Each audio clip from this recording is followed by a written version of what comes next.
국민의힘이 전당대회를 열고 당대표와 최고위원 등 내년 총선을 이끌 새 지도부를 선출합니다. 당대표 선거에서 과반 득표자가 없을 경우 1위와 2위 후보를 대상으로 결선 투표를 실시해 오는 12일 신임 당대표를 최종 선출합니다. 윤석열 대통령이 다음 달 미국을 국빈 방문해 바이든 미 대통령과 정상회담을 합니다. 북핵 문제를 비롯해 미국의 반도체법 등 한미 간 주요 현안들이 폭넓게 다뤄질 전망입니다. 전북 순창에서 농협조합자 투표를 기다리던 사람들 속으로 화물자가 돌진해 3명이 숨졌습니다. 부상자도 10여 명이나 발생했는데 중상인 고령자가 많아 피해가 커질 것으로 보입니다. 제롬 파월 미 연방준비제도 의장이 금리 인상이 더 높아질 수 있다는 발언을 하면서 미 증시가 크게 하락했습니다. 국내 금융시장에서도 증시가 코스피가 급락하고 원달러 환율도 20원 넘게 올랐습니다. 경남 합천 월평리에서 대형 산불이 발생해 헬기 등을 동원한 진화 작업이 벌어지고 있습니다. 정부는 3월 들어 건조한 날씨 속에 하루 평균 10건 이상의 산불이 발생하고 있다면서 각별한 주의를 당부했습니다. 뉴스큐 잠시 후 돌아오겠습니다.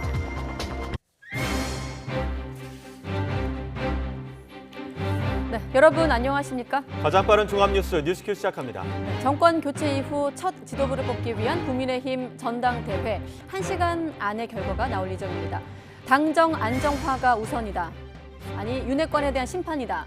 55.1% 역대 최고 투표율에 대한 해석도 제각각입니다.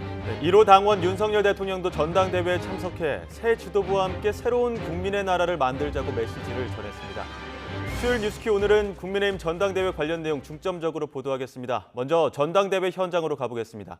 조성욱 권남기 기자 전해주시죠.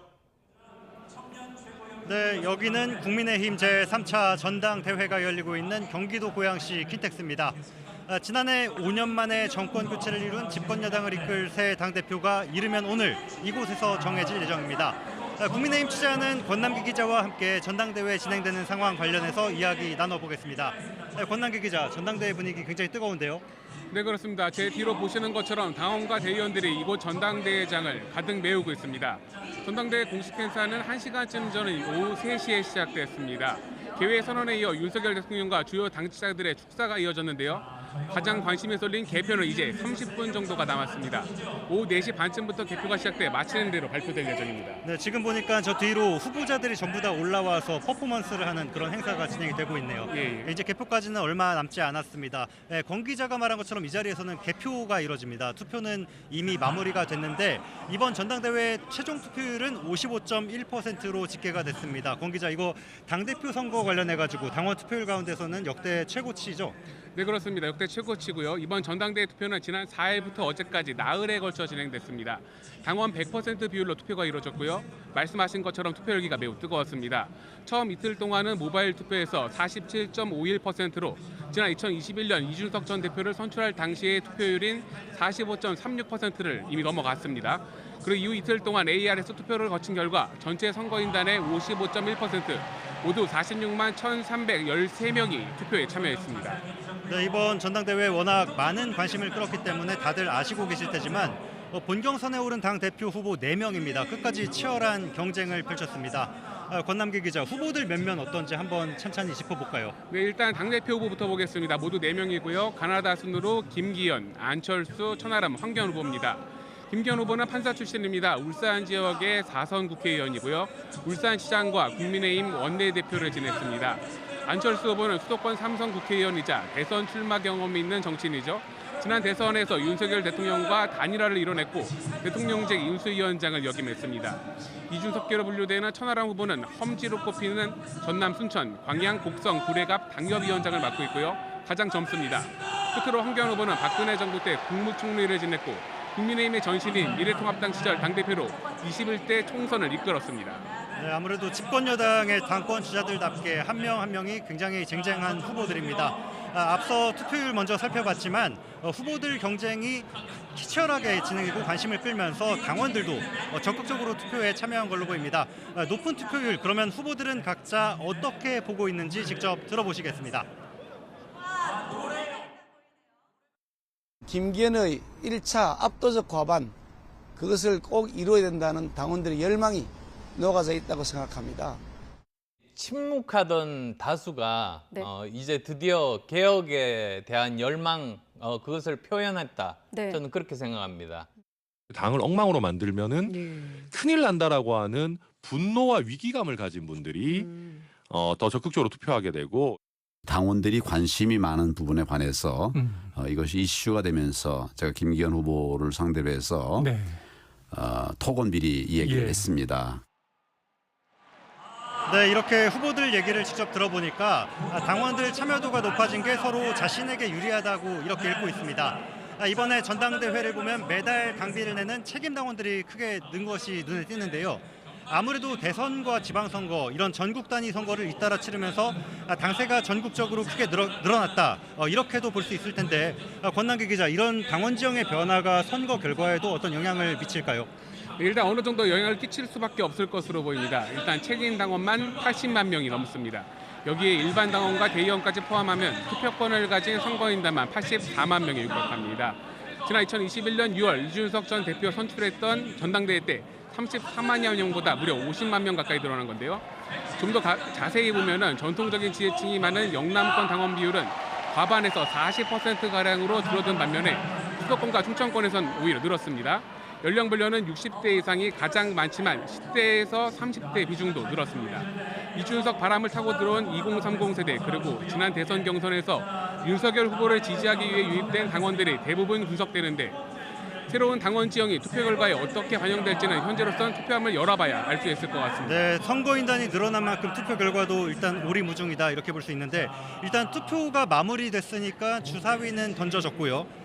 당대표 선거에선 책임당원 한 명이 당대표 후보 한 명에게만 표를 던졌습니다. 권 기자, 그런데 오늘 당대표 당선자가 나올 수도 그리고 안 나올 수도 있는 거잖아요. 왜 그런 건지 선거 방식도 한번 권남기 기자가 설명해 줄까요? 일단 선거 방식을 보면요, 오늘 순위가 발표되는 건 맞습니다.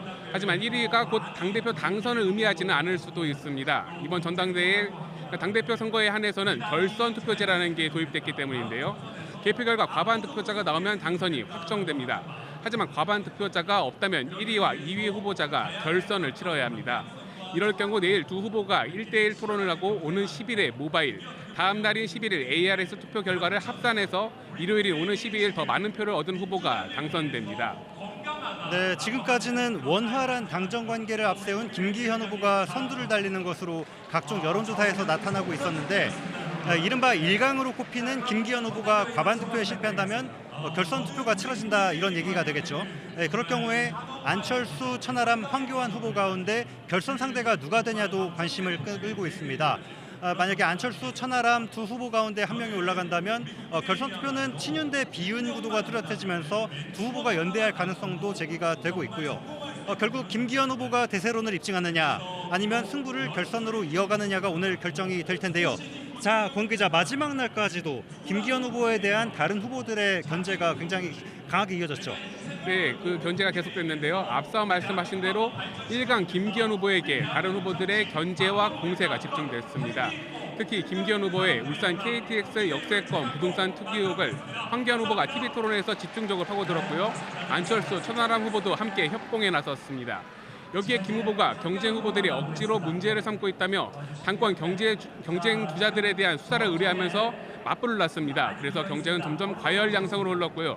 또 대통령실 행정관이 단체 대화방에 김 후보 홍보물 전파를 요청하는 녹취가 공개되면서 대통령실 개입 논란이 불거졌고 안철수 후보 측에선 강승규 시민사회수석을 공수처에 고발하기도 했습니다.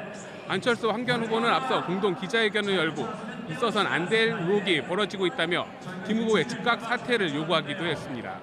네, 그 수사 의뢰 고발까지 이어질 정도로 정말 치열하게 경쟁이 이뤄졌는데 일단 5년 만에 이룬 정권 교체, 그러고 나서 처음 열리는 국민의힘 전당대회이기도 하고 마침 내일이 국민의힘 입장에서는 윤석열 대통령이 대선에 승리한 1주년이기도 합니다.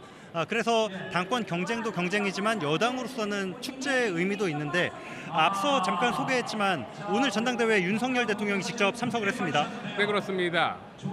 윤석열 대통령 앞서 3시 20분쯤에 전당대회장의 모습을 드러냈습니다. 당원들의 열렬한 환호를 받으면서 윤 대통령은 축사를 했는데요. 새로 선출된 지도부와 모두 하나가 돼서 다시 대한민국, 새로운 국민의 나라를 만들어가자고 당부했습니다. 또 기득권의 집요한 저항에 부딪혀도 미래 세대를 위한 길, 나라의 혁신을 위한 길을 결코 포기해서는 안 된다며 우리 사회의 지속 가능성과 청년 세대를 위한 노동, 교육, 연금 3대 개혁을 흔들림 없이 추진해 가야 한다고 말했습니다. 특히 나라의 위기 그리고 당의 위기를 자신의 정치적 기회로 악용하는 세력과 싸우는 것을 절대 주저하지 않고 두려워하지 말아야 한다며 그것이 당이 국민으로부터 사랑받는 길이라고 강조했습니다. 네, 앞으로 국정에서 개혁 과제를 이끌어가는 데 있어서 당과 정부의 화합을 특히 강조한 것으로 보이고요. 이른바 윤심 논란의 경쟁 과열로 전당대회 이후에 내상을 수습하는 게 중요한 화두가 될 걸로 보이는 만큼 윤석열 대통령의 참석이 당내 결속의 촉매가 될 수 있을지도 관심을 끌고 있습니다. 그렇다면 우리 새 지도부의 한 축이죠. 또 다른 축인데 최고위원 선거 결과가 오늘 나옵니다. 최고위원 후보들 누가 나와 있는지 설명해 주실까요?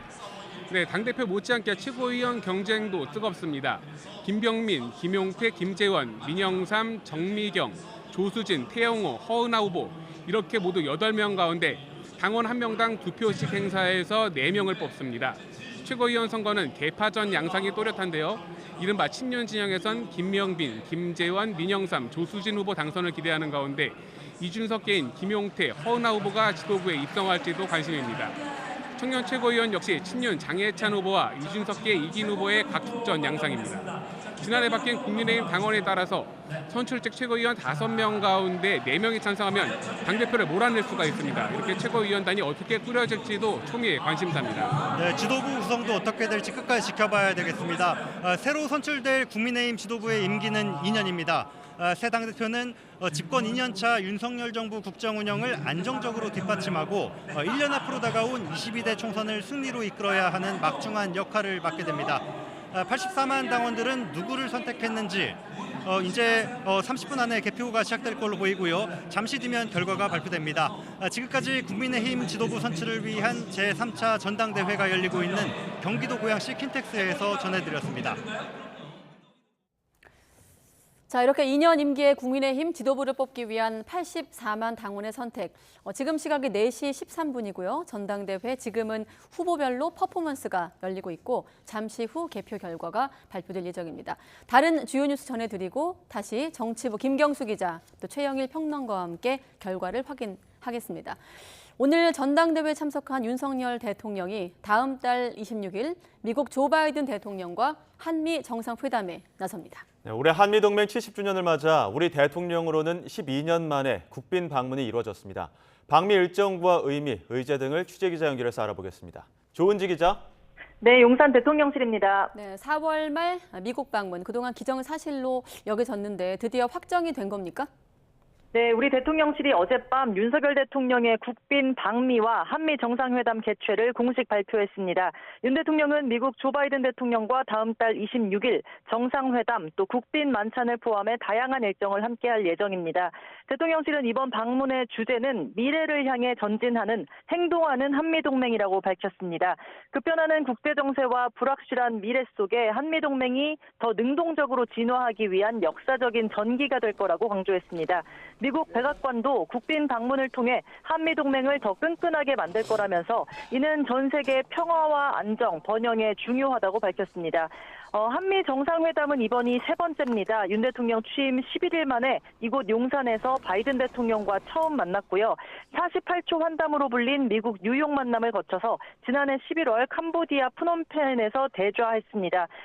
최고 예우인 국빈 방문인 것도 주목할 부분입니다. 우리 대통령으로선 지난 2011년 이명박 전 대통령 이후 12년 만이자 역대 7번째 일입니다. 바이든 행정부 들어서는 2번째인데요. 지금까지는 지난해 프랑스 마크롱 대통령이 유일한 국빈 방문이었습니다. 국빈 방문은 의장대 사열을 비롯한 공식 환영식과 국빈 만찬 등이 이루어지고 백악관 옆에 영빈관 블레어 하우스가 숙소로 제공됩니다. 윤 대통령이 미국 상하원 합동연설에 나설 가능성도 커 보입니다. 의제로는 북핵 문제가 단연 첫 선에 꼽히고 있죠. 네, 의제는 크게 외교 안보와 경제 두 축이 될 것으로 보입니다. 방미 선발대 개념으로 미국을 찾은 김성환 국가안보실장은 워싱턴 특파원들과 만나 다음 달 국빈 방문을 계기로 대북 핵억제 실행력을 한층 강화할 방안을 적극 모색하기로 했다고 밝혔습니다. 고도화하는 북한 핵미사일 위협에 맞서 한미동맹 기본 임무인 한반도 평화 수호에 충실하고자 한다는 설명입니다. 미국의 대북 확장 억제 공약이 굳건함을 다시 한번 분명히 하면서 현재 진행 중인 다양한 전략자산 전개와 연합훈련이 미국의 방위 공약을 우리 국민께서 실감할 수 있게 하는 계기가 되기를 기대하였습니다. 네, 또 다른 한 축은 경제 안보입니다. 미국 인플레이션 감축법과 반도체법 시행을 앞두고 우리 기업이 불공평한 대우를 받거나 불확실성에 직면할 가능성을 최소화하기 위해 소통하고 조치하기로 했다고 김성환 실장은 설명했습니다. 글로벌 복합위기 상황에서 공급망 구축과 첨단 분야 성장 동력 발굴, 또 기술 보호 등 한미 정상은 협력을 약속할 예정입니다. 이런 내용을 포함해 한미 정상은 한미 동맹과 양국 비전을 업그레이드할 수 있는 보다 강력히 행동하는 동맹을 어떻게 구현할지 구체적인 내용을 담은 공동성명도 발표합니다. 윤 대통령은 동부 지역을 중심으로 일주일가량 미국 일정을 추진할 것으로 예상됩니다. 윤 대통령의 방일과 한일 정상회담이 이르면 다음 주로 초읽기에 들어간 가운데 한미일 삼각 공조 체제가 가속화되는 모습입니다. 지금까지 용산 대통령실에서 YTN 조은지입니다. 네, 방미 일정부터 들으셨는데 일본의 연립 여당인 공명당의 야마구치 나스오 대표가 윤석열 대통령과 기시다 후미오 일본 총리가 다음 주에라도 회담할 것으로 전망하기도 했습니다. 니혼 게이자의 신문에 따르면 야마구치 대표는 어제 기자회견에서 기시다 총리가 다음 주 후반에라도 윤 대통령과 회담하고 싶다는 의향을 보였다고 밝혔습니다. 야마구치 대표는 그제 발표한 일제 강제 동원 배상 문제 해결책과 관련해 한일 관계가 매우 중요한 분기점을 맞았다면서 서로가 한층 깊어지고 발전하길 기대한다고 덧붙였습니다. 정부의 강제징용 배상 해법 발표에 앞서 대법원의 배상 판결을 받은 강제징용 피해자 15명 가운데 최소 4명이 발표에 대해 찬성 의사를 밝혔던 것으로 파악됐습니다. 행정안전부 산하 일제강제동원 피해자 지원재단 측은 YTN과의 통화에서 15명 중 2명은 피해자 지원단체 측 거부로 여전히 접촉이 불가능한 상황이라며 이같이 말했습니다. 재단 측은 소송을 제기하지 않은 피해자까지 합쳐 21만여 명의 강제징용 문제를 해결하기 위해 오는 21일부터 23일 유족들의 의견을 수렴한 뒤 관련 특별법 초안을 작성할 계획입니다. 네, 조합장 선거가 치러지던 지역 농협 건물 앞에서 1톤 트럭이 투표 대기줄을 덮치면서 다수의 사상자가 발생했습니다. 사고를 낸 건 트럭에 사료를 싣고 나오던 70대 노인으로 파악되고 있습니다. 속보 알아보죠. 자, 김민성 기자. 예, 전국부입니다. 네, 3명 사망, 17명 중경상. 구체적으로 사고가 발생한 장소가 어디입니까? 예, 조합장 동시 선거가 치러지던 농협 주차장에서 일어난 사고입니다. 오늘 오전 10시 반쯤 전북 순창군 구림면 운남리 구림농협 주차장에서 1톤 트럭이 줄을 서 있던 사람들 쪽으로 돌진했습니다. 이 사고로 3명이 숨졌고 17명이 중경상을 입어 인근 병원에서 치료받고 있습니다. 부상자 대부분 60대에서 80대 고령자라 인명피해가 더 늘어날 수 있다고 구조당국은 설명했습니다. 사고는 74살 남성이 1톤 포터트럭으로 주차장에 서 있던 사람들을 치면서 발생했습니다. 이 남성은 브레이크 대신 엑셀을 밟은 것으로 추정됩니다. 경찰은 창고에서 개 사료를 싣고 나오던 트럭 운전자가 조작 미숙으로 사고를 낸 것으로 보고 정확한 경위를 조사하고 있습니다. 음주운전도 아니었고 면허도 정상이었던 것으로 파악됐습니다. 지금까지 전국부에서 YTN 김민성입니다. 네, 오늘 오후 2시 7분쯤 경남 합천군 용주면 월평리에 있는 산에서 불이 났습니다. 산림당국은 산불 2단계를 발령하고 불이 인근 마을 쪽으로 번지지 않도록 방어선을 구축하고 있습니다. 또 산림청과 경남소방본부 등은 산불 진화 헬기 19대, 소방차 30여 대, 산불 진화 요원과 공무원 등 400여 명을 동원해서 불을 끄고 있습니다.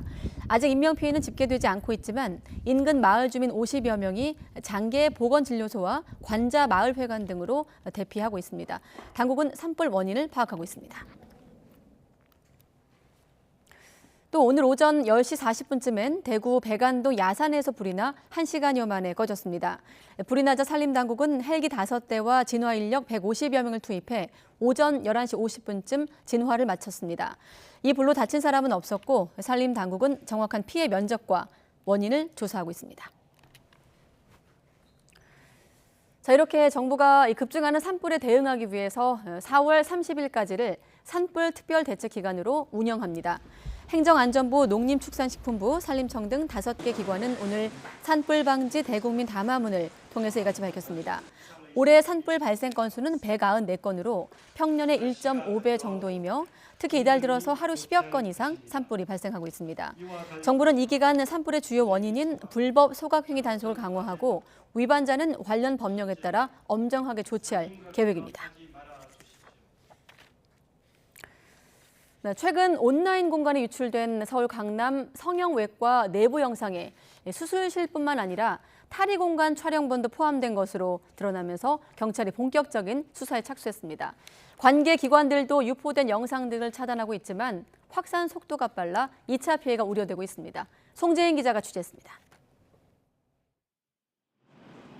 최근 내부 IP 카메라 영상이 유출됐다며 경찰에 수사를 의뢰한 서울 강남의 유명 성형외과. 수술대에 누운 환자들이 찍힌 수술실 영상에 탈의 공간 영상까지 촬영본 30여 개가 흘러나간 거로 알려졌습니다. 온라인에 영상이 퍼진 피해자만 10명이 넘고 일부는 얼굴도 알아볼 수 있을 정도입니다. 병원의 조치는 의문투성입니다. 해당 병원은 폐쇄회로 TV가 아닌 IP 카메라를 설치했는데 이 경우 인터넷을 통해 외부와 연결돼 애초 보안에 취약하기 때문입니다. 그런데도 왜 IP 카메라를 뒀는지 환자 동의는 받고 촬영한 건지 의구심이 커지는 가운데 병원 측은 뚜렷한 답을 내놓지 않고 있습니다. 환자분들 안전이나 이런 의사제 대리수술 이런 문제로 먼저 직접 진료 보시는 것 때문에 설치는 거라서 유출 경위 등을 밝혀내려는 경찰 수사는 이제 막 현장 조사를 마친 단계. 외부 해킹으로 영상이 빠져나갔을 가능성도 열어두고 IP 카메라 영상과 로그 기록 분석에 들어갔는데 유포자를 특정하기까지는 시간이 걸릴 것으로 보입니다. 영상에 등장한 환자들의 2차 피해는 그동안 계속될 수밖에 없는 상황입니다. 경찰과 여성가족부, 방송통신심의위원회가 함께 영상을 차단하고는 있지만 국내 불법 동영상 사이트에는 여전히 해당 영상이 게시돼 있습니다. 경찰은 이 영상을 퍼뜨리지 않고 보기만 하더라도 성폭력 처벌법에 따라 처벌 대상이 될 수 있다고 경고했습니다. YTN 송재인입니다. 네, 계열사를 부당하게 지원하고 회사 돈을 사적으로 쓴 혐의를 받고 있는 조현범 한국타이어 회장이 구속 전 피의자 신문을 위해서 법원에 출석했습니다. 구속영장이 발부된다면 현 정부 들어 처음 구속되는 대기업 총수라는 불명예를 안게 됩니다. 김혜린 기자가 보도합니다. 구속 전 피의자 신문을 위해 법원의 모습을 드러낸 조현범 한국타이어 회장. 혐의를 인정하는지 등을 묻는 취재진의 질문에 묵묵부답으로 일관했습니다. 왜 회사 돈으로 집수리랑 차량 구입하셨나요? 배임혐의 인정하십니까? 한 말씀만 부탁드립니다. 앞서 검찰은 조 회장을 피의자 신분으로 불러 조사한 지 일주일 만인 그제 조 회장에 대해 구속영장을 청구했습니다. 적용된 혐의는 배임과 횡령, 공정거래법 위반입니다. 조 회장은 계열사인 프리시전 웍스의 타이어 제조 설비를 경쟁사보다 비싸게 사는 식으로 이익을 몰아주고 별도 법인을 통해 배당금을 챙기면서 회사에 손해를 끼친 혐의를 받습니다. 자금난을 겪던 지인의 회사에 130억 원대 회사 돈을 대여해주며 배임한 혐의도 있습니다. 조 회장은 또 집을 고치고 외제차를 사는데 회사 돈을 쓰는 등 수십억 원을 빼돌린 혐의도 받고 있습니다. 검찰 수사에서 지금까지 파악된 조 회장의 배임, 횡령액은 200억 원대에 달합니다. 검찰은 조 회장이 품위 유지를 위해 범행을 저질렀다고 보고 있습니다. 재작년 그룹 회장으로 승진하면서 조 회장은 아버지인 조양래 명예회장으로부터 막대한 지분을 사들였습니다. 이때 빌린 돈에 대한 이자와 증여세 부담이 해마다 400억 원에 이른 것으로 알려졌습니다. 이를 해소하기 위해 급여와 배당액을 올리고 품위 유지 비용까지 회사 돈으로 충당했다는 게 검찰 판단입니다. 검찰은 2011년 한국타이어가 프리시전 웍스를 인수하는 과정에서 대주주 지분을 넣은 행위도 배임죄에 해당하는지 들여다보고 있어서 향후 조 회장의 혐의가 추가될 수도 있습니다. 조 회장 구속 여부는 오늘 밤늦게 나올 것으로 보입니다. YTN 김혜린입니다. 제롬 파월 미국 연방준비제도 의장이 강한 매파적 발언을 내놓으면서 국내 금융시장도 크게 흔들렸습니다. 코스피는 1%대 내림세를 보였고 원달러 환율은 20원 넘게 치솟았습니다. 취재기자 연결합니다. 조태현 기자. 네, 조태현입니다. 네, 그럼 국내 금융시장 상황이 어땠습니까? 네, 국내 금융시장은 미국발 긴축 우려에 장 초반부터 휘청였습니다. 1%대 낙폭은 장중 내내 이어졌고요. 결국 어제 종가보다 1.28% 하락한 2,431.91로 거래를 마쳤습니다.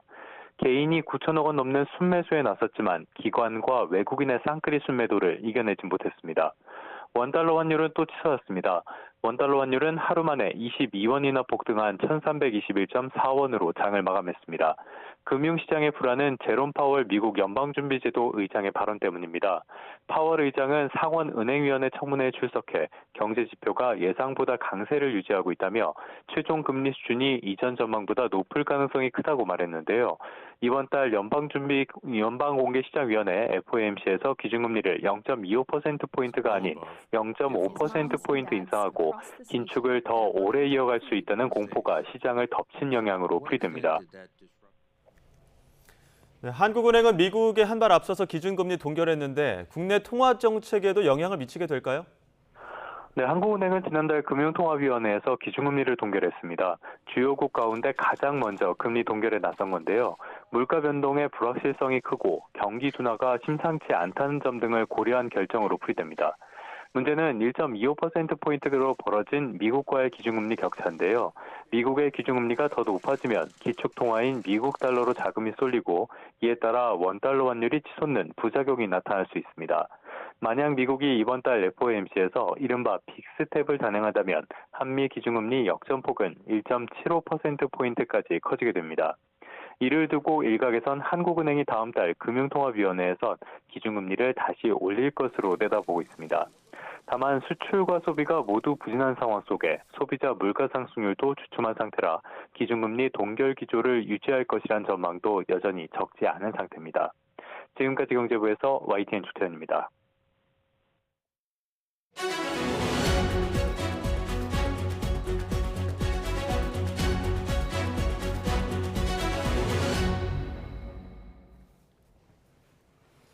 네, 다시 국민의힘 전당대회로 돌아왔습니다.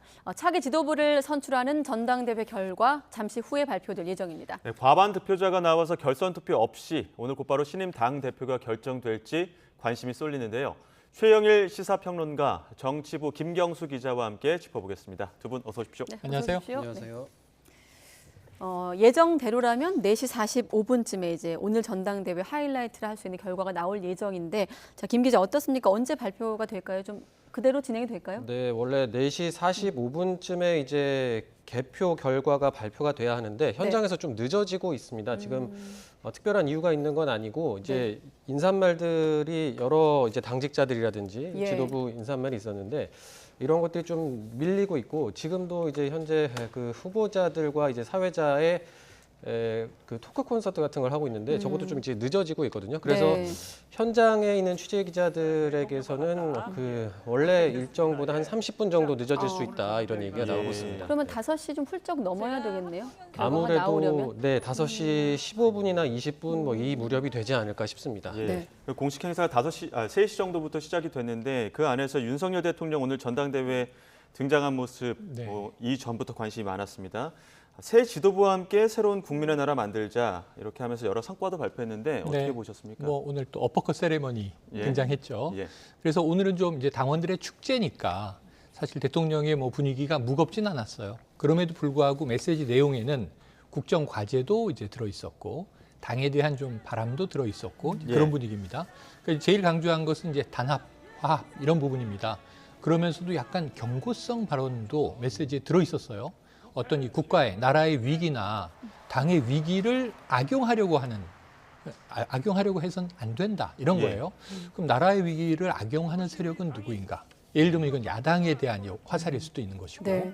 당의 위기를 또 악용하는 건 누구인가. 이렇게 보면 이 윤석열 대통령 시각에서는 네. 자신의 반대하는 세력일 수 있는 거죠.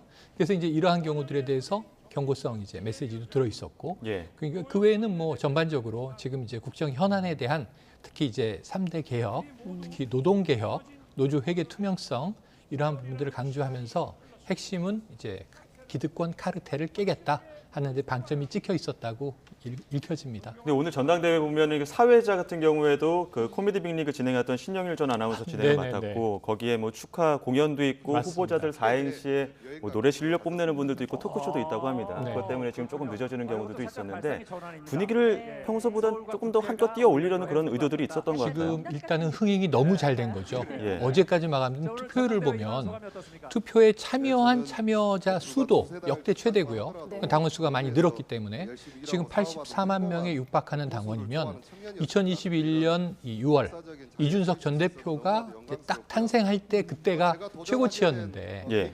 그때가 이제 이 45% 넘긴 수준 아니었습니까? 근데 지금 그거보다 10% 이상, 10% 포인트 이상 높아진 투표율 그리고 이제 숫자 자체가 당시에는 이제 33만 명 정도였는데 지금 그거보다 뭐 2.5배 정도 는 숫자에서 또 이 역대급 투표율이다 보니까 46만 명 이상의 투표를 한 거예요. 네. 그러니까 지금 국민의힘 어찌 보면 국내 보수 정당 입장에서는 당원 100% 투표로 당대표를 당권을 결정하는 그러한 행사로는 그야말로 가장 규모가 커진 몸집이 커진 상황이다. 그런데 이제 이 55.1%가 참 묘합니다. 그러니까 마지막 날 ARS가 생각보다 많이 나오진 않았어요. 그래서 대부분 이 정도 분위기면은 50% 후반대도 가겠는데 60까지 보는 60까지도 가겠는데 그랬는데 대체로 55에서 60 사이를 봤으니까 어찌 보면 이제 간신히 55%를 넘기면서 걸친 건데 네. 이 최고치를 경신했다는 말씀은 뭐 이건 팩트로 말씀드릴 수 있지만 네. 그럼에도 불구하고 55.1% 안에 어떤 분포의 참여자가 투표했는지는 정말 이 예측이 좀 불허한 상황입니다. 결선 간다 안 간다 지금도 아마 많이 논쟁들을 하고 계실 텐데 이거 지금 예단할 수 없는 상황입니다. 지금 평론가님이 55.1% 숫자를 묘하다고 하셨거든요. 네. 일단 결과 나오면 왜 묘한지 어떤 점이 묘했는지 그렇죠. 한번 분석하기로 하고 마침 이 시간에 후보들을 좀 인터뷰를 했었는데 각자 어떤 이런 당세가 확장된 면을 각자의 어떤 해석으로 그렇죠. 동상이몽의 해석으로 했던 부분도 기억이 나는데 자, 김 기자, 당대표 선거 기준 역대 최고 투표율 일단 얼마나 높아진 건지 다시 한번 좀 정리해 주시죠. 네, 평론가님께서 말씀을 해주셨는데 네. 그러니까 직전에 이준석 전 대표 뽑았던 때보다 10%포인트 가까이 올랐고요. 그리고 말씀하신 것처럼 그때는 이제 선거인단이 32만 명 정도 됐었습니다. 33만 명 가까이 됐었는데 그때 한 15만 명이 투표를 했었고 이번에는 이제 84만 명이 선거인단인데 그중에 46만 명이 투표를 했습니다. 그리고 2차 전당대회가 그 2021년 11월 그 대선 후보 뽑았던 그때인데 그때도 이제 투표율이 4% 가까이 나왔는데 상당히 높았거든요. 네. 이번에 이제 당대표 뽑는 건데도 이 정도면 상당히 높게 나왔다고 볼 수 있는 측면이 있습니다. 예. 지금 뭐 앞서 또 이 투표율, 그 앞선 이준석 전 대표 당선된 뭐 지난 전당대회와는 좀 다른 의미에서 이 투표율에 담긴 의미는 어디에 있을까 이런 이야기들도 좀 해봤는데 아직 뭐 결과 나오지 않았지만 분포도 많이 달라졌고 네, 그 모집단도 많이 달라지지 않았습니까? 맞습니다. 그 부분에서 이 투표율이 의미하는 바가 있다면 어떤 것들이 있을까요? 그러니까 과거에는 주로 이제 영남 지역의 우세 이게 이제 두드러지는 색깔이었고 예. 그 다음에 그러다 보니까 좀 보수 색채가 강했는데 지금 84만 명대로 2.5배 정도 늘어난 숫자 안에는 예. 수도권 이 당원들이 많이 늘었다고 보여져요. 지금 화면에 나오고 있습니다. 그리고 예. 전반적으로는 60대 이상의 당원들이 40%를 넘습니다. 굉장히 이분들이 뭐 사실은 거의 표심을 쥐고 있다라고 볼 수 있지만 그럼에도 불구하고 상대적으로는 젊은 층 10대, 20대, 30대의 비중이 높아진 것만은 사실이다. 이건 또 이준석 전 대표의 뭐 이제 역할일 수도 있습니다. 네. 그리고 천하람 후보가 기대하는 쪽도 이쪽이죠. 이쪽에서 몰표가 나오고 그다음에 다른 세대에서도 좀 골고루 표를 가져올 수 있겠는가 이제 이런 고민을 또 뭐 개혁을 외치는 이제 주자들도 충분히 하고 있는 거고요. 그래서 지금 55.1% 84만 명 중에 절반 이상 46만 명이 투표했을 때 자 그럼 어느 쪽 참여율이 높을까? 영남 쪽에서 결집했을까? 수도권 쪽에서 결집했을까? 젊은 세대는 결집했고 나머지 지지자들은 알아서 잘 되겠지 하고 또 투표를 만약에 회피했다면 예. 다른 결과로 바뀔 수도 있거든요. 그래서 지금 4인 4색 당 대표 이 후보들도 굉장히 흥미진진하게 색깔이 달라요. 2명은 안철수 후보가 들으면 섭섭해하겠지만 난 비윤 후보 아닌데 그러지만 이미 비윤 포지션이 돼 있는 상황이에요. 네. 그 비윤 후보 2명 중에 더 개혁적인 젊은 천하람 그리고 중도까지 좀 표심, 수도권을 가져올 수 있는 안철수 그리고 뭐 정통 보수를 주창하는 쪽에서는 당을 지켜왔고 대통령과 가장 잘 통한다는 김기현 후보. 네. 여기에 지금 이제 나의 존재감을 무시해서는 안 된다. 이렇게 이제 사실은 황교안 후보가 이번에 토론에서 상당히 약진을 했습니다.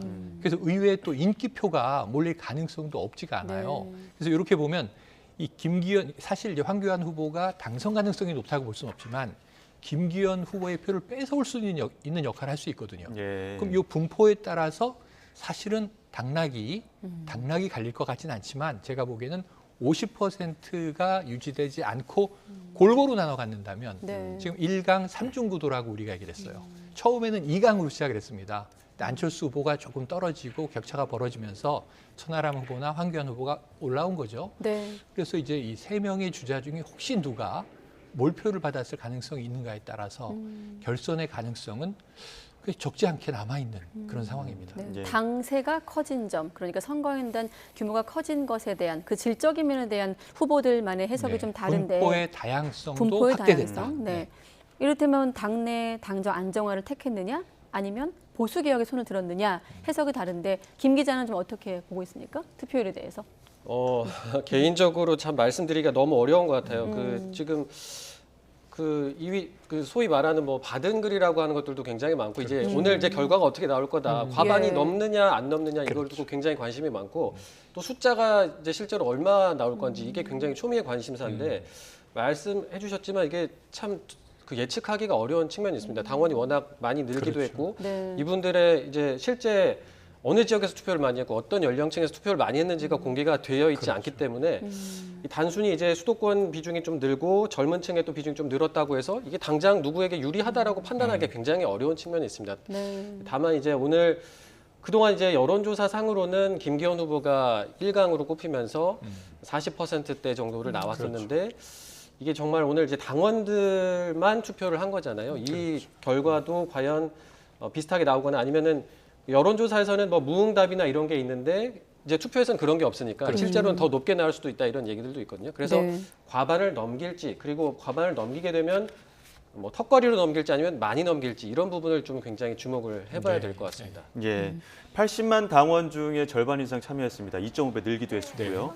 그렇게 봤을 때 이제 역대급 흥행인 것만은 사실상 확인이 됐는데 네. 왜 이렇게 투표율이 올라갔을까라는 측면에서 본다면 어떤 분석들이 있습니까? 네, 잠시만요. 지금 화면에서 개표 선언 화면이 지나갔는데 혹시 현장에서 예. 추가적으로 확인되면 저희에게 알려주시면 저희가 현장을 한번 소개할 텐데 한번 잠깐 들어볼까요? 현장 3월 6일과 7일 음성을. 양일간 실시한 ARS 투표 결과를 ARS 기관 대표자가 선거관리위원장께 직접 전달하겠습니다. 네. 자, 그리고 선거관리위원장께 전달된 투표 결과는 중앙당 기획조정국 선임 부국장이 원래 전달받아 예정대로라면 지금 저 개표 선거관리위원들과 선언이 함께 별도로 4시 마련된 28분쯤에 이제 대표 시작이 돼야 장소로 되는데 예. 4시 38분쯤에 시작을 했으니까 한 10분 정도 늦어지는 걸로 보면 될 것 같습니다. 유흥수 선거관리위원장의 개표 선언이 곧 있을 예정입니다. 네, 전당대회 현장을 한번 봤는데 평론가님 다시 한번 설명해 주시죠. 네네. 그러니까 지금 현재 그 다양성이 이제 굉장히 늘어난 상황에서 지역적으로도 다양해졌고 상대적인 측면입니다. 예. 또 이제 이 세대별로도 다양해졌고 성별 분포는 어쨌든 좀 이 정치라는 특성상 남성이 네. 좀 비중이 높은 것 같아요. 예. 그래서 이런 상황에서 아까 말씀하신 대로 이게 뚜껑을 열어봐야 하는 상황으로 지금 전개되고 있기 때문에 예. 참 궁금합니다. 누가 많이 결집했을까? 지금 사실은 김기현 후보가 이긴다면 제 생각에는 몰표로 이겼을 가능성이 있고 그렇지 않고 고루 분포됐다면 1등 후보가 50%를 못 찍고 그다음에 3명의 후보가 좀 고르게 나눠 가졌다면 네. 누가 결선으로 올라가지 하는 것도 지금 예단이 어렵고 네. 이거 좀 지켜봐야 될 상황이네요. 네, 평론가님 그리고 또 김경수 기자와 함께 이 시각 국민의힘 전당대회장 현장 화면과 함께 설명을 듣고 있습니다. 지금은 축하 공연이 이제 이루어질 것으로 보이고 아까 유흥수 선거관리위원장이 개표를 선언을 했고 이제 개표 과정에 들어간 것으로 보입니다. 자, 전당대회 투표율 55.1% 역대 최고치를 경신한 가운데 지금 시각은 오후 4시 40분 잠시 뒤면 개표 결과가 나올 예정입니다. 자, 김경수 기자, 네. 과반 득표자가 오늘 나오느냐가 이제 핵심 포인트인데 결선 투표가 도입된 그 배경도 다시 한번 짚어볼까요? 네, 결선 투표를 이번에 이제 보수 정당 사상 처음으로 이제 도입을 했잖아요. 예.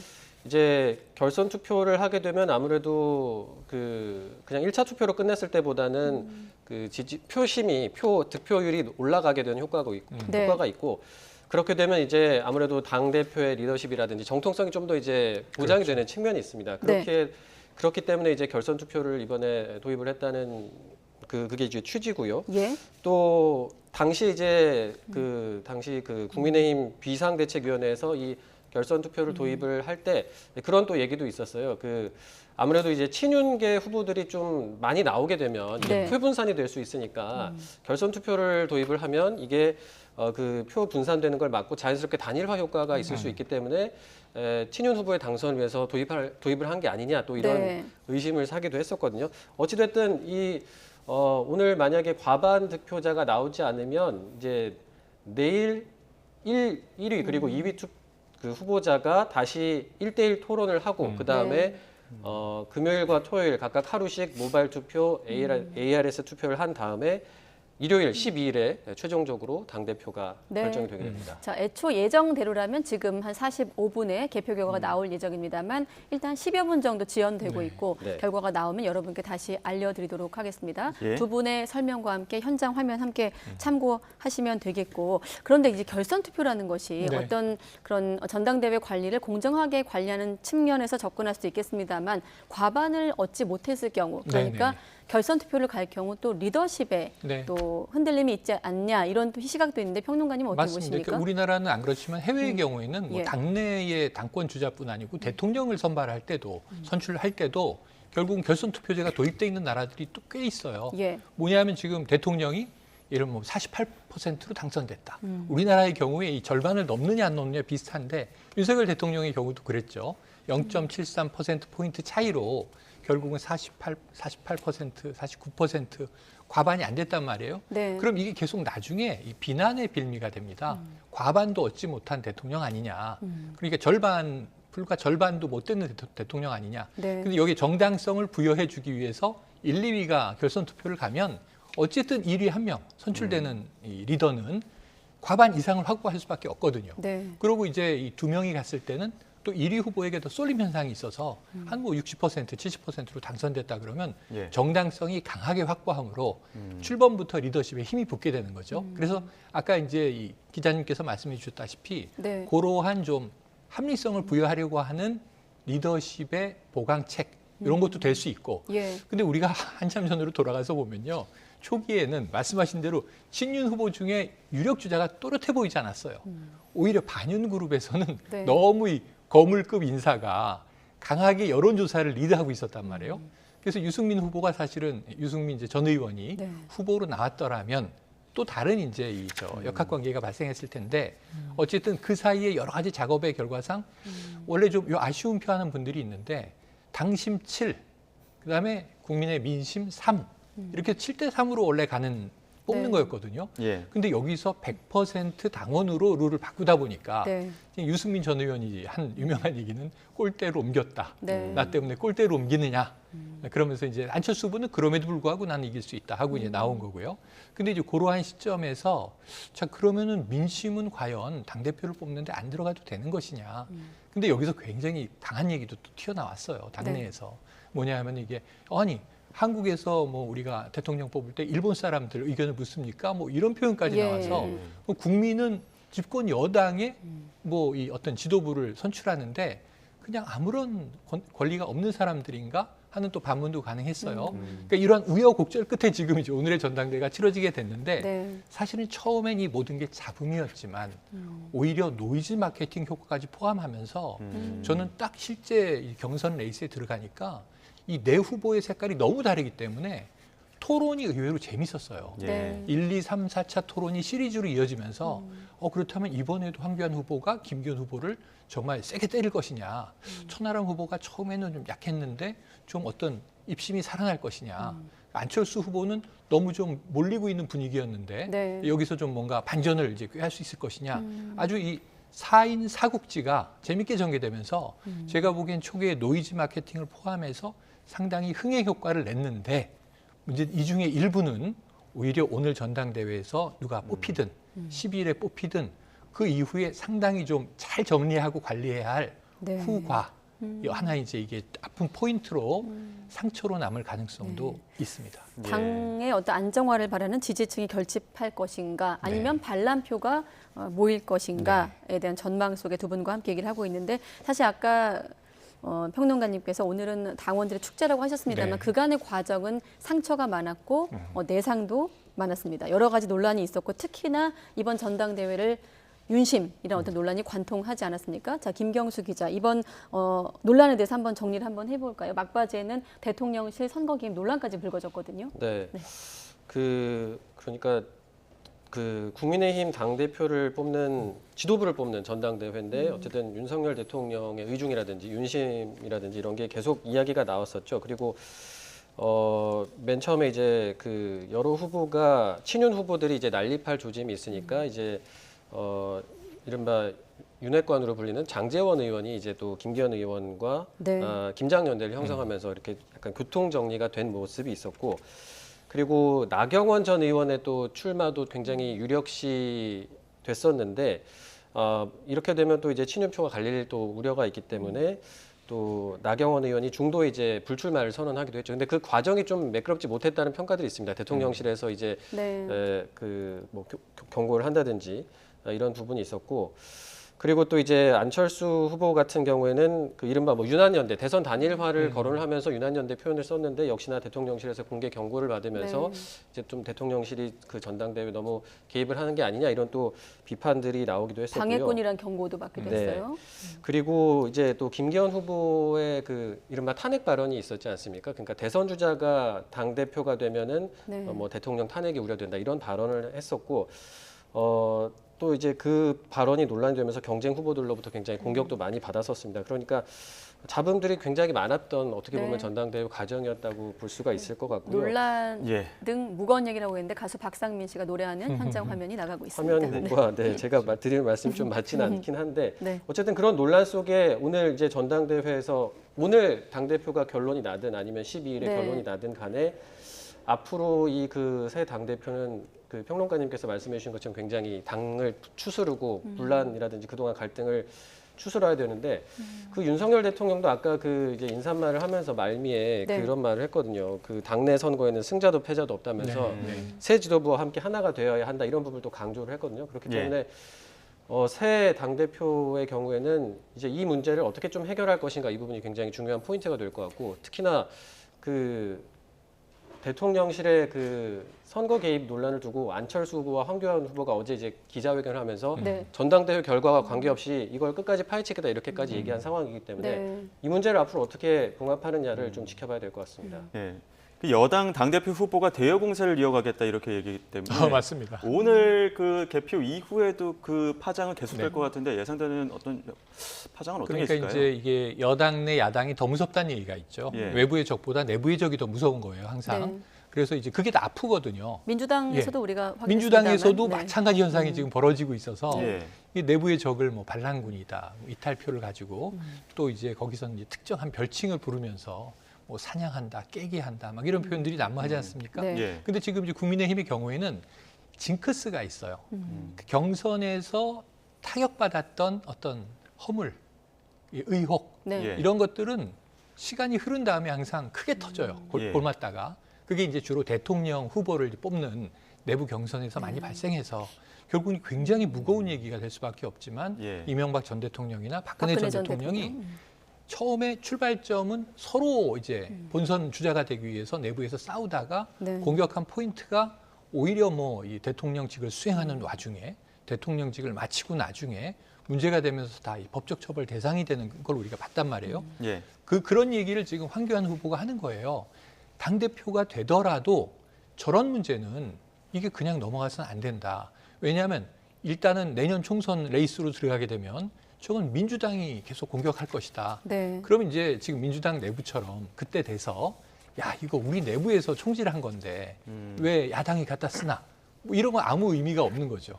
사실은 어떻게 그 결백을 증명하거나 잘 방어할 것인가 이런 문제가 되기 때문에 아까 말씀드린 대로 이 상처라는 게 사실은 가만히 둬도 좀 아물까 말까인데 계속 이제 외부로부터 공격받을 가능성에 지점들이 일부 노출된 거예요.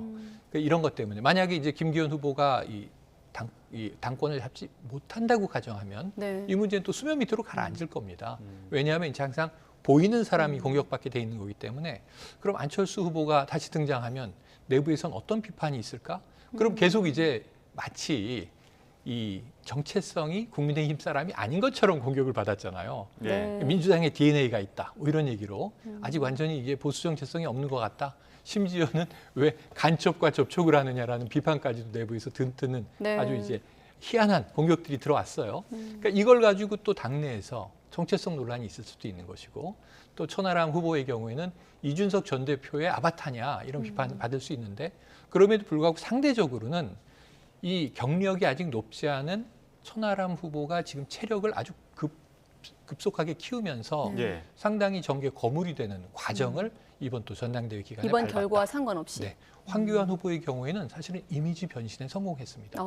어찌 보면 자, 이미지를 어디에서 어디로 변신하는 과거의 겁니까? 고위공직자, 관료, 답답하고 고지식하고 이런 분위기였거든요. 지난번에 당대표로 선거를 이끌 때만 해도 근데 그때 뭐 삭발도 하고 단식도 하고 그리고 또 이제 여러 가지 이 투쟁을 할 때는 고루하다 이랬는데 이번 토론회에서는 거의 씬스틸러급으로 황교안 후보 너무 재밌다. 그 토론 잘한다 의외로 자기 주장을 잘 편다. 그래서 이제 결국은 황교안 후보도 정치인으로 변신하는 과정을 성공적으로 겪고 있는 거 아닌가. 다만 문제는 워낙 강한 자신의 주장이 지금 있기 때문에 부정선거 얘기는 이번에 주로 하지 않겠다. 이런 얘기를 했어요. 그런데 이런 문제들에 대해서는 예나 지금이나 초지일관하다고 얘기했기 때문에 또 그걸 또 우려하는 내부에 이제 지지층이 있을 수도 있고 아마 중도와 또 이제 진보적인 시민들은 동의할 수 없는 대목들이 있겠죠. 그럼에도 불구하고 4명의 이 후보가 굉장히 재미있는 앙상블을 보여준 것만은 사실이에요. 아쉬운 거 하나, 미래 비전은 별로 나오지 않고 역시 네거티브 중심으로 재밌었다. 그러니까 왜냐하면 공격하고 방어하는 장면이 관전하는 시청자들에겐 재밌을 수 있지만 사실은 이게 당대표의 리더십을 평가받고 판단받는 자리라면 내가 된다면 당은 어떻게 간다. 이게 보여줬어야 되는데 그냥 대통령과 코드를 맞춘다. 아니다. 대통령에게도 할 만하겠다. 뭐 이러한 이제 어떤 자세, 태도에 대한 얘기를 했을 뿐이지 아쉽게도 좀 멋있는 컨텐츠는 보기 어려웠다는 또 단점도 남습니다. 후보들의 다양성으로 인해서 이를테면 저관여 층의 당원들의 관심을 높이면서 투표율이 올라갔다는 설명으로 들립니다. 사실 누가 되어도 국민의힘의 당 어떤 내분 또 사실 수습이 쉽지 않아 보입니다. 전당대회 상처도 아물어야 되고 또 총선을 지휘해야 되기 때문에 누가 당 대표가 되더라도 과제가 산적해 있는 상황인데 자 김경수 기자 역대 최고 투표율은 이번 전당대회 투표율과 남은 좀 일정을 다시 한번 좀 소개해 주시죠. 투표율은 이제 앞서도 말씀드렸지만 55.1%로 이렇게 당 대표 선거로는 굉장히 높은 기록을 세웠고요. 그리고 남은 일정 같은 경우에는 오늘 이제 지금 현재 그 개표 절차가 계속 진행 중입니다. 지금 아까 유흥수 선관위원장이 개표 선언을 하고 나서 이제 지난 모바일 투표 결과 그리고 ARS 투표 결과를 이제 현장에서 받아봐서 그거를 이제 열고 지금 이제 선관위원들이 한창 계산을 하고 있습니다. 그리고 검수도 여러 차례 해서 잠시 뒤에 이제 유흥수 선관위원장에게 전달을 할 거고. 그러면 발표할 때 청년 최고위원을 먼저 발표하나요? 네, 그 유흥수 선관위원장이 그 후보별 득표수와 득표율을 발표를 하는데 청년 최고위원부터 하고 그다음에 최고위원, 그다음에 당대표 이렇게 순으로 하고 그다음에 이제 그럼 그걸 듣다 보면 이제 어느 정도 윤곽은 나오겠죠. 하지만 네. 이제 확인하는 차원에서 당선인이 누군지 이렇게 한 번 더 발표를 하는데 그때는 이제 당 대표부터 먼저 발표를 하고 역순으로 네, 할 예정입니다. 누가 당선인이 되느냐도 중요하겠지만 당대표 후보 4명이 몇 퍼센트의 득표를 하느냐, 어떤 성적표를 받아들이냐에 따라서도 해석들도 다르고 향후에 어떤 입지도도 달라질 것 같거든요. 네. 득표율에 따른 관전 포인트가 있다면 어떤 게 있을까요? 그 아무래도 정치인들 같은 경우는 선거를 통해서 그게 받아보는 게 자기 성적표고 나중에 이제 뭐 정치 행보에도 영향을 미칠 수밖에 없잖아요. 이렇게 네. 객관적인 수치로 나오는 거니까 말씀드린 것처럼 김기현 후보 같은 경우에는 과반이 오늘 나올지 그리고 그 과반이 턱걸이를 할지 아니면 좀 여유 있게 네. 과반을 할지 이 부분을 좀 지켜봐야 될 것 같고요. 네. 만약에 이제 그 좀 턱걸이 과반을 하게 된다면 사실 김기현 후보 같은 경우에는 친윤계 지원을 받고 이른바 윤심 후보로 꼽혔지 않습니까? 그런데도 불구하고 좀 여유 있게 과반을 하지 못한다면 좀 이제 본인의 역량이 부족한 게 아니냐 이런 또 네. 공격을 받을 수도 있고 당 대표가 되더라도 향후 리더십에 좀 힘을 덜 받게 될 그럴 가능성도 있습니다. 그리고 네. 경쟁자들 같은 경우에는 안철수 후보 같은 경우에는 그동안 여론조사 원래는 처음에 말씀하신 것처럼 양강으로 시작했다가 이제 점점 여론조사 추세상으로는 떨어졌었거든요. 근데 이번에 네. 이제 한 20%대 이상은 최소 나와야 되는데 그게 안 나오게 되면 안 후보로서는 사실 대선 주자지 않습니까? 그런데도 예. 이제 물론 이제 국민의힘에 들어온 지는 1년 정도 이제 됐기 때문에 뭐 그렇게 긴 기간은 아니지만 네. 그 기간 동안 당의 뿌리를 제대로 내리지 못했다라는 이런 평가를 받을 수밖에 없을 것 같고요. 네.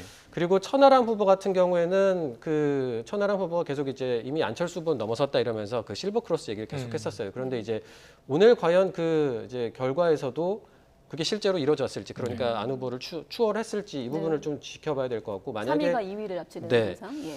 그렇게 해서 꽤 의미 있는 득표를 보였다면 그동안 이제 천하람 후보 같은 경우에는 이준석 전 대표의 그늘에 있다라는 그런 평가가 있었는데 본인의 이제 득표율이 굉장히 꽤 높게 나온다고 하면 25%나 아니면 뭐 20% 이상을 넘는다 이렇게 되면은 본인의 또 능력을 또 증명할 수 있는 그런 기회가 될 수 있을 것 같고요. 네. 황교안 후보 같은 경우는 보통 이제 그 좀 강성 지지층의 좀 고정적인 지지를 받아왔는데 그게 이제 10% 안팎이었는데 과연 그 평론가님께서 말씀해 주신 것처럼 이번에 토론회를 통해서 굉장히 이미지 변신을 했고 씬스틸러라고 네. 하셨죠.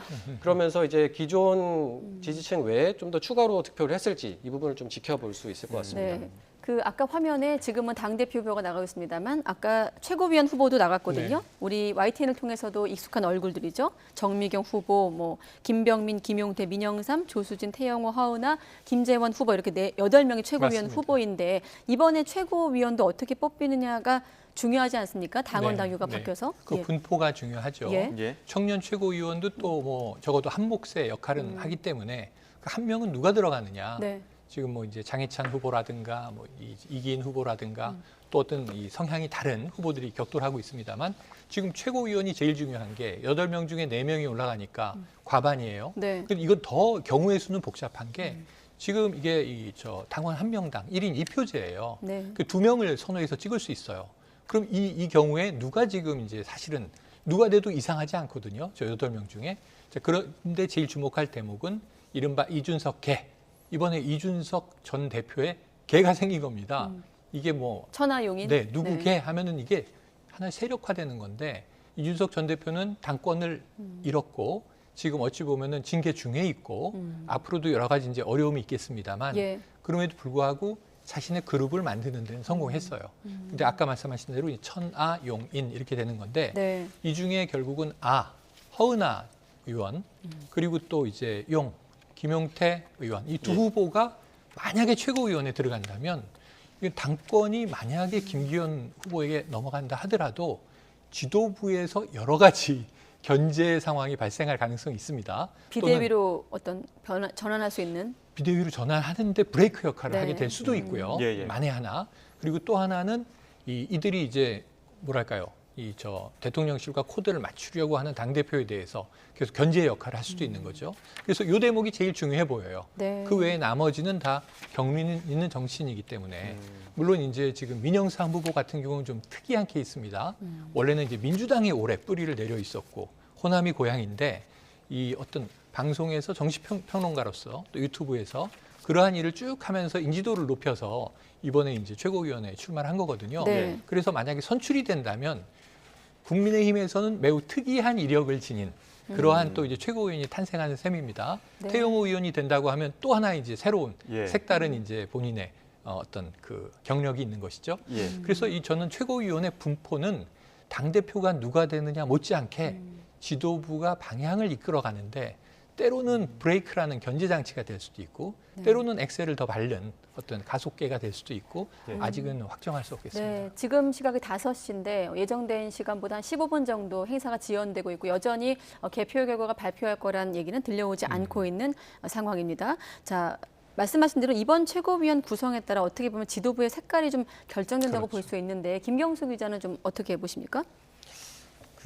판세? 판세가 이것도 어려운가요? 네, 어렵습니다. 왜냐하면 그동안 여론조사가 많이 나왔습니다만 예. 그 여론조사라는 게 보통 이제 1000명 단위로 이제 표본을 잡는데 그 중에서 이제 국민의힘 지지층은 뭐 절반 많으면 500명이고 네. 보통 뭐 300명, 400명 이 정도 수준인데다가 그분들이 실제로 당원이라는 또 보장도 없기 때문에 그 조사가 정말 실제 오늘 이제 당원들이 투표하는 결과와 얼마나 유사할지를 예측하기가 어렵습니다. 그리고 당원들이 또 이렇게 많이 늘어난 이후에 치러지는 첫 선거기 때문에 네.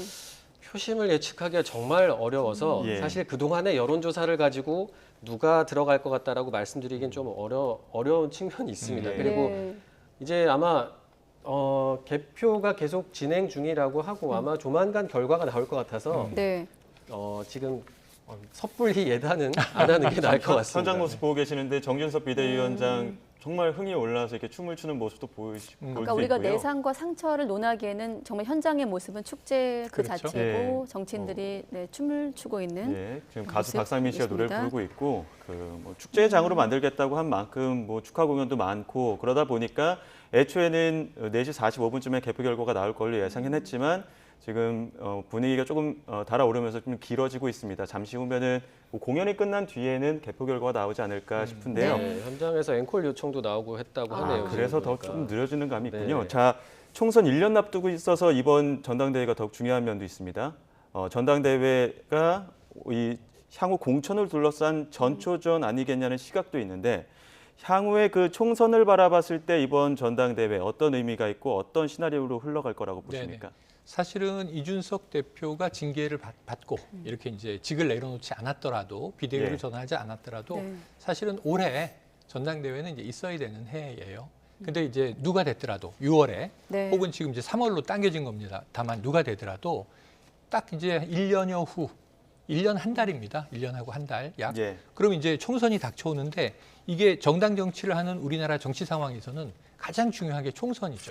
사실은 대선도 중요하지만 저는 대선보다 더 중요한 게 총선인 것 같은 것이 300명의 민의의 대변자들을 뽑는데 네. 근데 이 대표가 사실은 대통령을 얼마나 견제할 수 있는지를 지금 보고 있어요. 지금 예를 들면 뭐 반대의 경우도 마찬가지겠지만 이 집권이 이제 또 교체됐던 과거 시기 이게 여소야대가 되면요 할 수 있는 게 별로 없어요. 그래서 이런 이 문제 때문에 계속 대통령 임기 5년 또 국회 임기 4년 이 동안 계속 싸우고 갈등하다가 생산성 없이 국민들은 욕하고 이렇게 되는 경우도 우리가 너무 많이 봤거든요. 네. 그래서 이제 그런 경우에 이 여러 가지 이제 경우의 수가 또 복잡해지기 때문에 사실은 딱 이제 임기가 어느 정도 중간으로 진입하는 때이기도 하고 내년 총선은 중간 평가, 대통령 중간 평가의 이제 성격을 갖습니다. 예. 당 대표는 자신이 뭐 여기서 영화로움이나 혹은 또 이제 얻을 수 있는 전리품은 없어요. 이겨도. 그냥 지면은 크게 욕먹고 네. 매장당하고 비판받을 뿐이에요.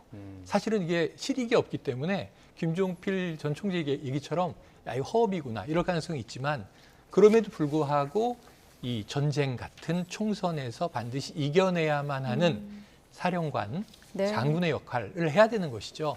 그렇기 때문에 어깨가 너무너무 무거운 자리인데 그래서 이번에도 토론에서도 총선 얘기는 조금씩 나왔습니다. 예. 공천을 상향식으로 하겠다. 황교안 대표는 상향식이 아니다. 상향식도 포함하되 전략 공천도 반드시 해야 된다.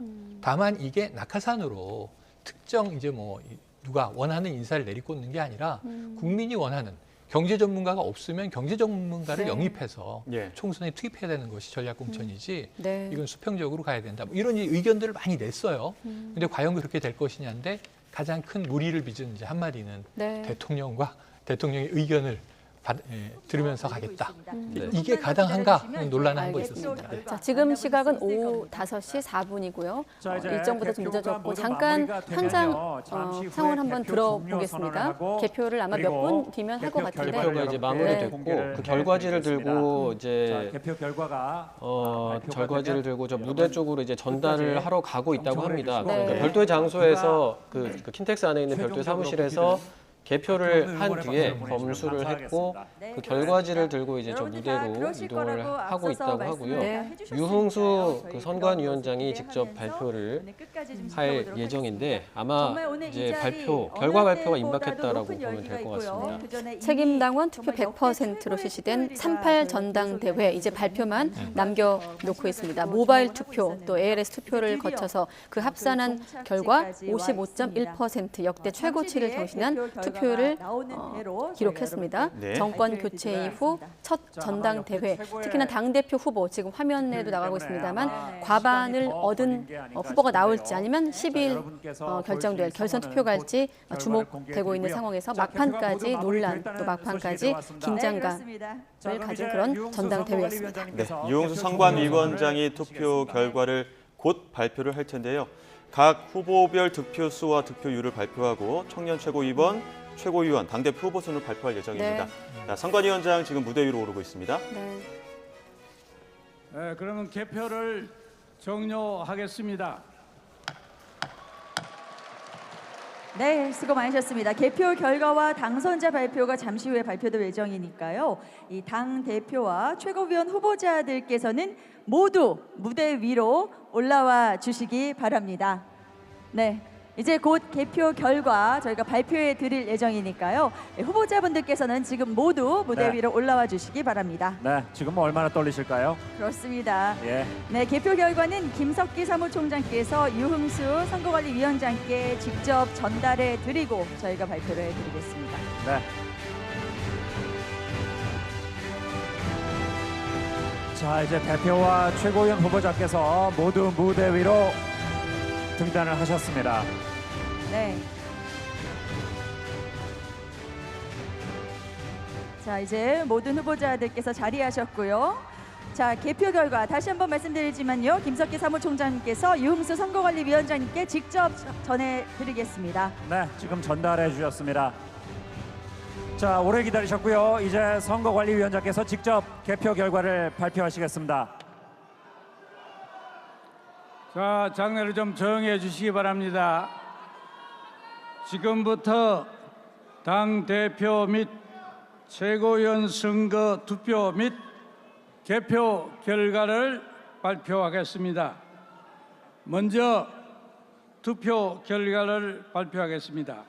당대표 및 최고위원 선출을 위한 중앙당 선거관리위원회는 제3차 전당대회 선거인단을 대상으로 지난 6월 3일과 5일 모바일 투표, 6일과 7일은 ARS 투표를 실시하였습니다.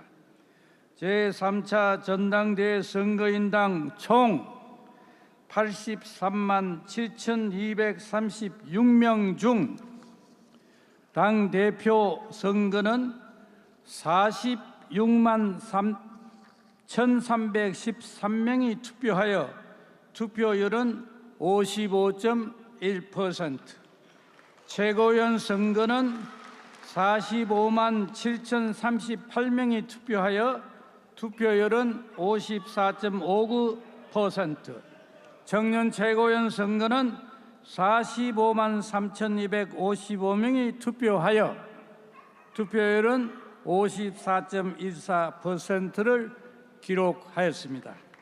다음으로 개표 결과를 발표하겠습니다. 발표는 청년 최고위원, 최고위원 당대표 선거 순수로 모바일 투표와 ARS 투표 결과를 총 합산한 득표수를 후보자 성명의 가나다 순으로 말씀드리겠습니다. 먼저 청년 최고위원입니다. 김가람 후보 56,507표, 득표율은 12.47%. 김정식 후보 61,905표, 득표율은 13.66%. 이기인 후보 84,807표, 득표율은 18.71%. 장예찬 후보 25만 36표, 득표율은 55.16%입니다. 조용해 주십시오. 다음은 최고위원을 발표하겠습니다. 김병민 후보 14만 6,798표, 득표율은 16.10%. 김용태 후보 9만 9,115표, 득표율은 10.87%. 김재훈 후보 16만 67표, 득표율은 17.55%. 민영삼 후보 10만 1,092표, 득표율은 11.08%. 정미경 후보 7만 4,890표, 득표율은 8.21%. 조수진 후보 12만 173표, 득표율은 13.18%. 태영호 후보 11만 9,559표, 득표율은 13.11%. 허은하 후보 9만 276표, 득표율은 9.90입니다. 마지막으로 당 대표를 발표하겠습니다. 김기현 후보 24만 4,163표, 득표율은 52.93%. 조용해 주세요. 안철수 후보 조용해 주세요. 조용. 안철수 후보 10만 7,803표, 득표율 23.37%. 천하람 후보 6만 9,122표, 득표율 14.98%. 황교안 후보 4만 222표, 득표율 8.72%. 그런 최종 집계 결과에 따른 국민의힘 제3차 전당대회 당대표 최고위원 선거의 당선자를 발표하겠습니다. 당헌 제26조, 27조, 27조의 2에 의하여 국민의힘 당대표로 김기현 후보, 최고위원으로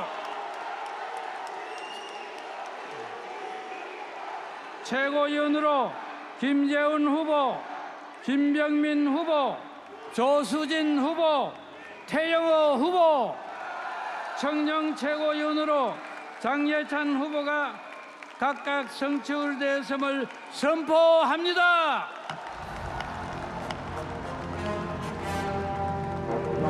이상으로 투표 및 대표 결과를 마치겠습니다. 감사합니다. 네. 자, 이렇게 해서 결과가 나왔습니다. 자, 여러분, 우리 후보자들 모두에게 다시 한번 큰 박수 부탁드리겠습니다. 네, 결과는 나왔지만 정말 무대에 계시는 모든 분들께서 그동안 너무 많이 수고해 주셨습니다.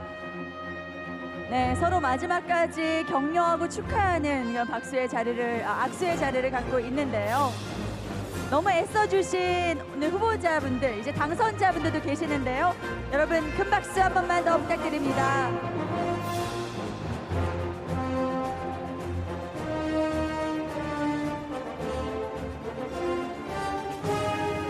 자, 이제 수락연설을 듣도록 하겠습니다. 자, 축하 꽃다발 받아주시고요. 당선자 여러분 축하 꽃다발 받아주시고요. 네.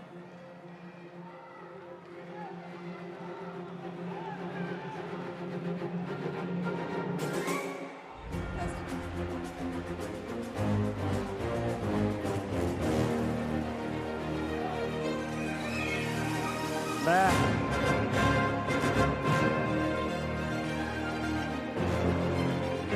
자, 이제 당대표로 선출되신 김기현 후보님의 수락 연설을 듣겠습니다.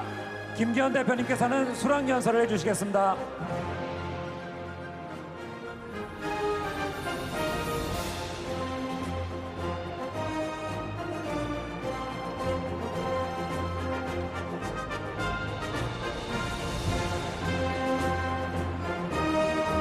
네, 여러분 큰 박수 부탁드리고요.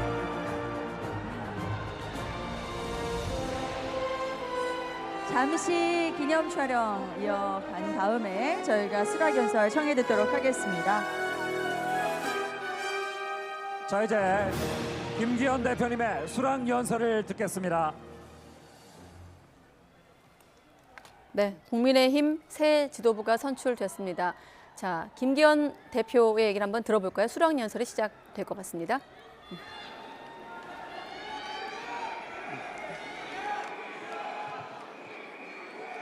존경하는 당원 동지 여러분, 제 인생의 가장 떨리고 벅찬 시간입니다.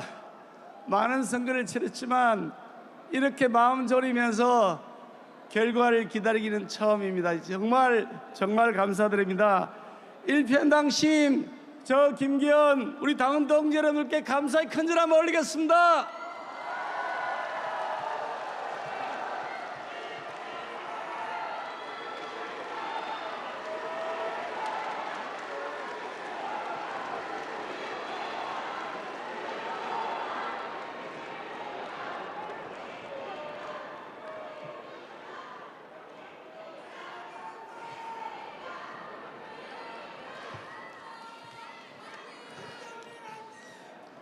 오늘 최고위원으로 당선되신 우리 김재원, 김병민, 조수진, 태영호 최고위원께도 축하를 드리고 청년 최고위원 장예찬 최고위원에게도 축하를 드립니다.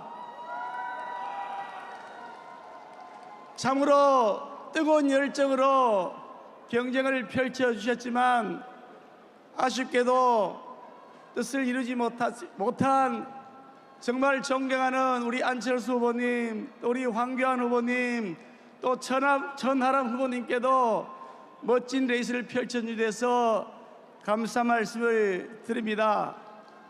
우리는 하나입니다. 최고위원 출마, 청년 최고위원 출마의 뜻을 이루지 못한 분 다 포함해서 우리는 하나입니다. 하나로 뭉쳐서 똘똘 뭉쳐서 내 총선 앞설 이룹시다.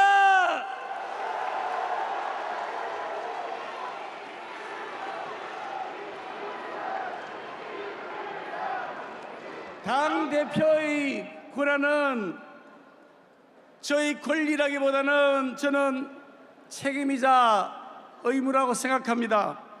온몸을 바쳐서 국민의힘을 성공시키고 윤석열 정부를 성공시키고 내년 총선을 압승으로 이끌어야 할 책임과 의무라고 생각합니다. 이제 우리의 당의 경선 과정은 끝이 났습니다. 우리는 오직 하나의 목표를 향해 달려가야 합니다. 그 목표는 첫째도 민생이고 둘째도 민생이고 그리고 셋째도 오로지 민생입니다. 저는 우리 당원 동지 여러분들과 한몸이 되어서 이 민생을 살려내서 내년 총선 승리 반드시 이끌어내겠습니다. 여기 함께하고 계신 우리 안철수 후보님, 황교안 후보님, 전하람 후보님과 같은 뛰어난 우리의 지도자들을 잘 모시고 연대와 포용과 당평의 연포탕 대통합 국민의힘을 만들겠습니다.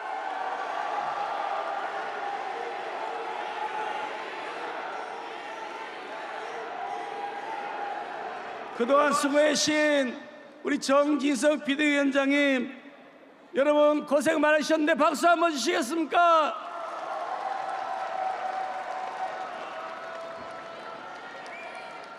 우리 주호영 원내대표님, 소수당 고생하고 계신데 더 힘내라고 박수 한번 주시겠습니까?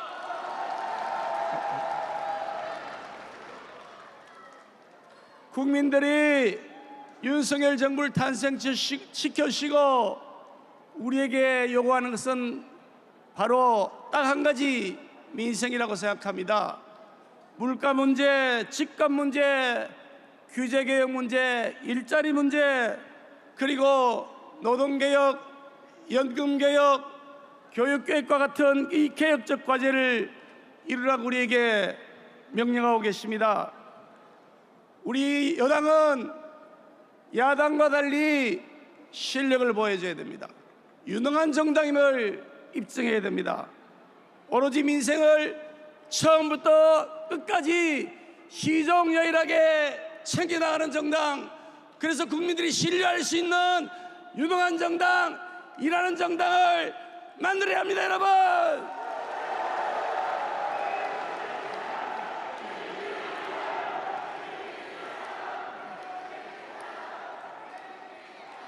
저는 내년 총선 승리를 위해 제가 할 수 있는 모든 헌신과 희생을 각오하고 있습니다. 총선을 이겨야 한다면 그 어떤 것도 감수할 각오와 태세가 되어 있습니다. 희생하고 섬기는 대표가 되겠습니다. 당원을 주인으로 모시는 대표가 되겠습니다.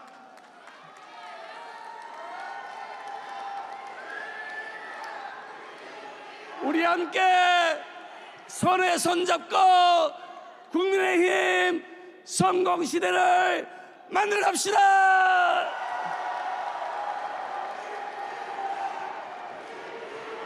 감사합니다. 우리 함께 외치겠습니다.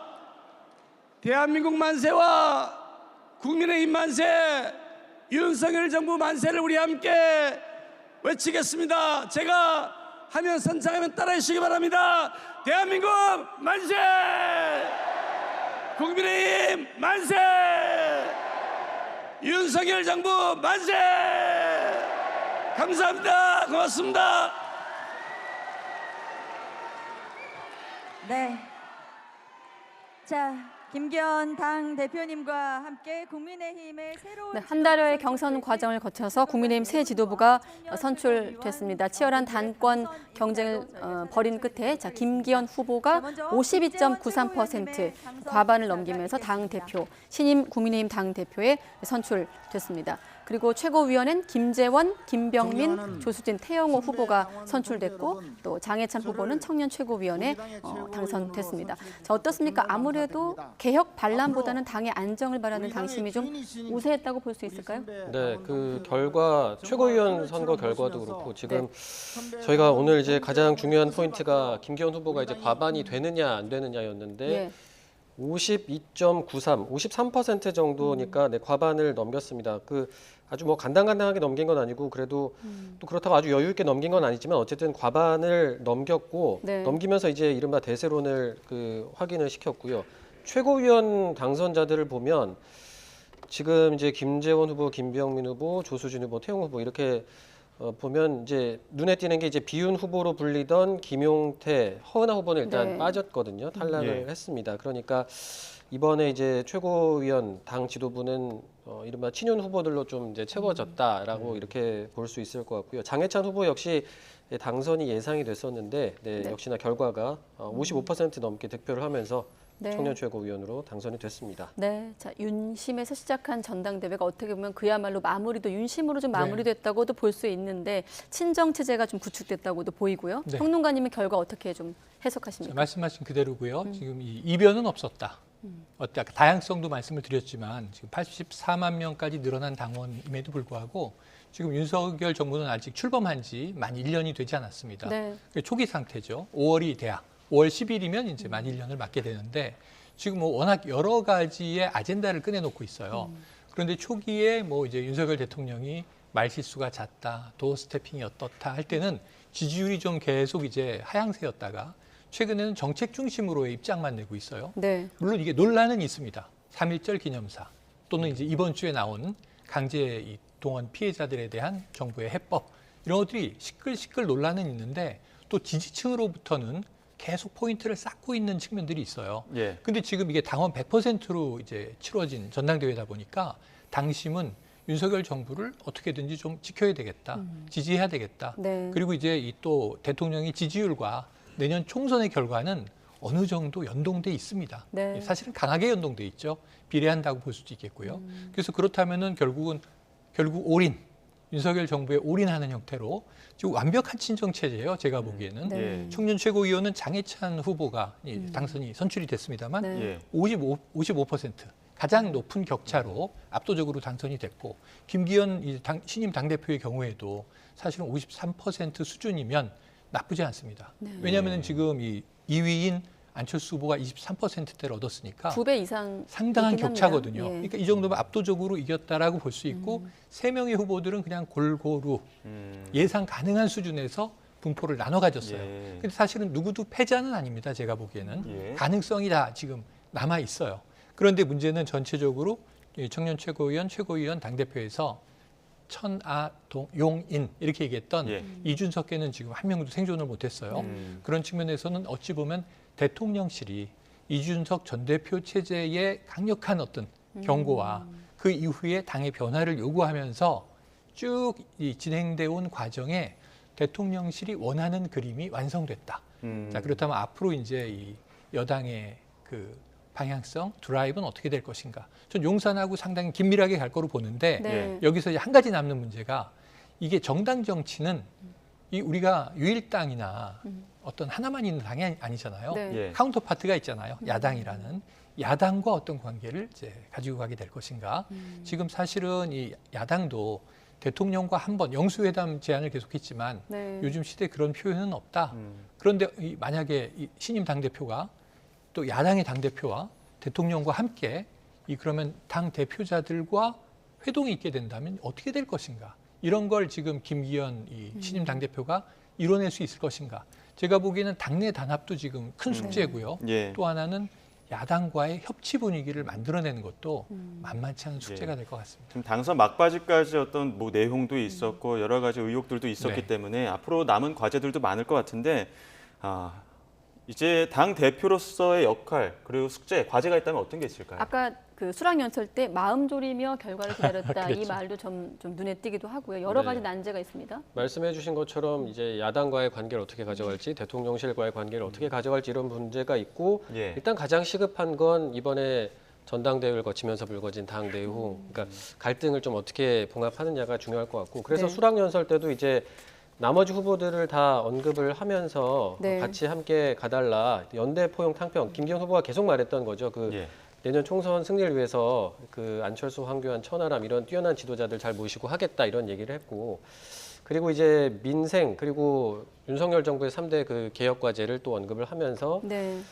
민생을 챙겨서 총선 승리 압승을 이루겠다 이런 각오를 다졌거든요. 그래서 앞으로 이게 좀 어떻게 구체적으로 현실화될지도 좀 지켜봐야 될 것 같습니다. 네, 아까 수락 연설에서 하나로 똘똘 뭉쳐서 내년 총선 압승을 이루자고 했습니다. 사실상 내년 총선을 지휘할 역할을 맡게 될 그렇죠. 신임 당 대표인데 안철수 후보 같은 경우는 이 자리에서 공천 파동을 우려하기도 했거든요. 맞아요. 시간이 얼마나 남은지 모르겠습니다만 짧게만 질문드리면 네. 어떻습니까? 그게 제일 핵심적인 과제입니다. 네. 여러 가지 당의 단합, 연포탕 얘기하고 했고요. 지금 여러 가지로 갈 텐데 본인에게 제기된 의혹이 앞으로 어떻게 갈 것인가. 이 공은 야당에서 제기할 것으로 강력하게 추정이 되는 대목이고요. 그리고 문제는 말씀하신 대로 당내의 내홍은 공천이 무난하게 되면 이게 안정화될 수 있고 리더십이 인정받지만 제가 보기엔 올 하반기부터 시작되는 공천 싸움이 내홍이 더 크게 갈라질 가능성도 있다. 네. 이걸 강력한 리더십으로 봉합해낼 수 있겠는가. 이 시험대에 오늘 바로 오른 것이다. 숙제는 굉장히 커 보입니다. 네, 알겠습니다. 자, 과반 득표에 성공하면서 국민의힘 새 당 대표의 김기현 신임 당 대표가 선출됐고 최고위원은 김재원, 김병민, 조수진, 태영호 그리고 청년 최고위원 장해찬 최고위원까지 확인하면서 마무리하겠습니다. 정치부 김경수 기자 또 최영희 시사평론가와 함께했습니다. 고맙습니다. 고맙습니다. 내일도 따뜻한 봄 날씨 예상하시면 되겠습니다. 내일 서울 아침 기온은 9도로 아침에도 쌀쌀함이 덜하겠고요. 한낮에는 15도까지 오르는 등 오늘보다는 조금 낮겠지만 여전히 예년 기온을 6도가량 크게 웃돌겠습니다.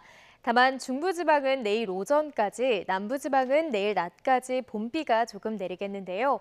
현재 레이더 화면을 보시면 수도권과 강원 일부 지방에 약하게 비가 내리고 있습니다. 비구름은 밤사이 그 밖의 지역으로 확대하겠고 내일까지 전국에 5mm 안팎의 비가 벼락과 돌풍을 동반하며 요란하게 내리겠습니다.